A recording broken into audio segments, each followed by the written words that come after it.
Le contexte économique sur la région, il est effectivement compliqué. Donc le cognac s'exporte à 97% sur deux grands axes qui étaient les États-Unis et la Chine. Et aujourd'hui, les deux axes sont un peu bloqués économiquement.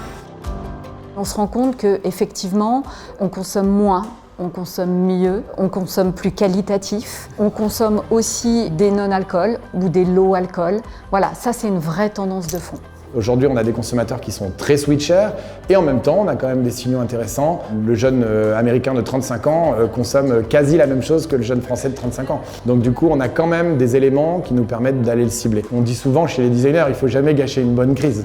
On a une activité qui ralentit fortement sur la partie caisse et qu'on essaye de compenser par la partie PLV qui nous aide en fait à passer ce cap en attendant que le cognac reparte. Le contexte économique, je reste optimiste parce que je sais que ça n'est pas une crise. Une crise, c'est une dérégulation temporaire d'un État. Ça fait 50 ans qu'on est dans un état temporaire de dérégulation. Je pense que ça n'est plus une crise, c'est simplement un changement de monde. Le monde évolue, le contexte économique change, donc il faut s'y adapter. Et on fait ce qu'il faut pour s'y adapter tranquillement, à la bonne vitesse et dans les meilleures conditions possibles. L'industrie va rebondir, va repartir. Qu'est-ce qu'on dit à nos clients? Préparez-vous, soyez prêts, continuez à innover, continuez à réfléchir à l'avenir de vos marques. Et nous, on continue avec nos équipes à travailler sur de l'innovation, à la fois sur le liège, mais on travaille aussi sur le design, les matériaux.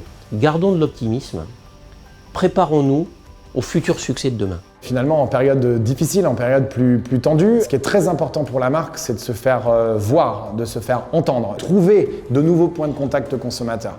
Et aujourd'hui, le plus important, c'est tous ces points de contact, donc c'est toute cette innovation, cette nouveauté, cette nouvelle manière de communiquer qu'on va ramener aux clients, aux yeux du marché pour se faire entendre. La pire des choses pour une marque, effectivement, c'est d'arrêter de communiquer. Et pour un être humain, finalement, aussi.